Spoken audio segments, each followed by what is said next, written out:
So, good day, ma'am. I am Palmer Castrodis. So, today I will going to discuss what I have learned in our midterm discussion.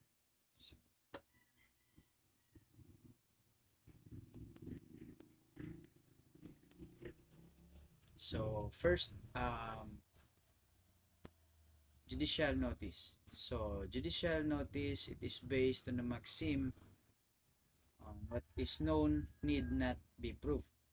So, judicial notice, it is the cognizance of certain facts which judges may properly take and act without proof because they already know them. So, um, during hearing, so when the parties propose something to the judge and the judge it, already know about it, so the judge to um, doesn't need any evidence to prove if it was genuine or not. So judicial notice, the purpose of judicial notice is to save time, save effort or labor, and also the save in expenses in securing and introducing all evidences. Judicial notice versus the judicial knowledge. So notice, it is the judicial knowledge of the court. The judicial knowledge is the mere personal knowledge of the judge. So yun lang po yung kaiba nila. And then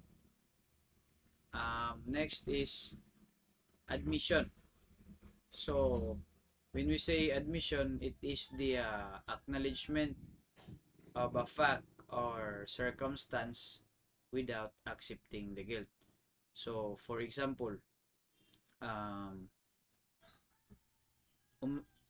yung suspect ay umamin na sa kanya yung baril at yung kutsilyo, pero hindi siya mismo yung umamin na siya yung pumatay. Unlike sa confession, yung confession naman, confession it is the acknowledgement by a suspect that she has committed a crime. So yung tatandaan po natin sa confession is it is siya po yung mismo yung umadmit ng krimen. So it is a direct acknowledgement of guilt arising from the commission of the crime. So for example, in a crime scene, so yung suspect umamin talaga siya na siya yung pumatay. So yun lang po sa admission and confession, yun lang po yung iba nila. So next is the extrajudicial confession. Extrajudicial confession, it is the one made outside of the court. It cannot sustain conviction unless corroborated by evidence of the corpus delicti. So yun lang yung nalalaman ko po. So next is the three general forms of evidence. First is the object evidence. So object evidence is also known as RDAP, real evidence, demonstrative evidence, autoptic preference, and physical evidence.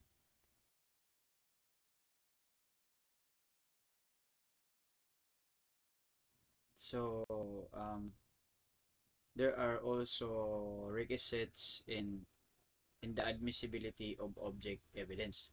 So first, the evidence must the object evidence must be relevant and must be competent, and also the authentication must be made by a competent witness, and also the object must be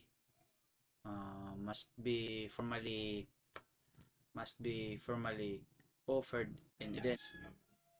So yun lamang, and let's proceed to the categories of object evidence. So first is the unique objects.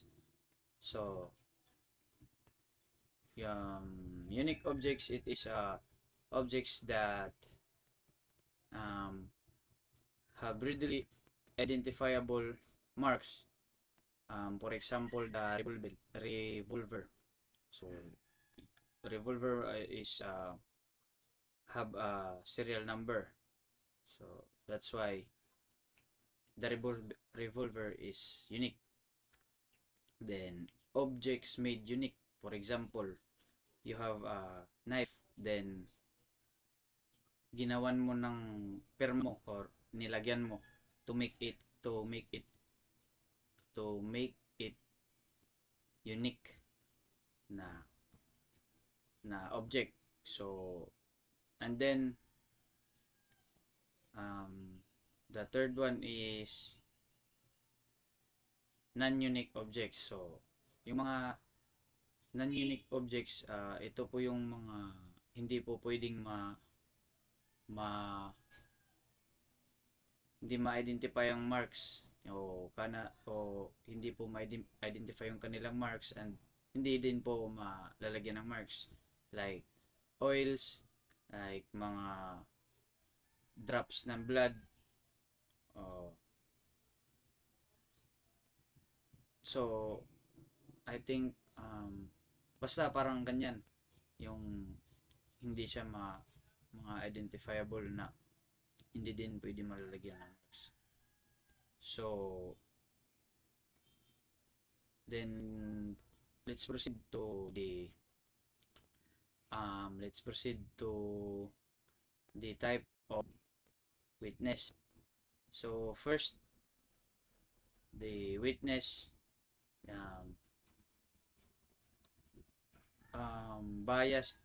biased witness. So we have biased witness, competent witness, dishonest witness, instrumental witness, and credible witness. So sa biased, so simple lang, no? Kung when you say bias, yan, if saan siya pumabor, yung bias hindi pantay. So then the second one is competent, one who has the qualification to testify that he can make known his perception to others, regardless in a political belief, political or religious belief, or the interest. So the third one is dishonest witness. So it is sabol lang kasi dishonest na, so it's hindi nagpakatotoo. So the last is credible, the one whose testimony is worth of credit and belief, one who has the disqualify or to testify by mental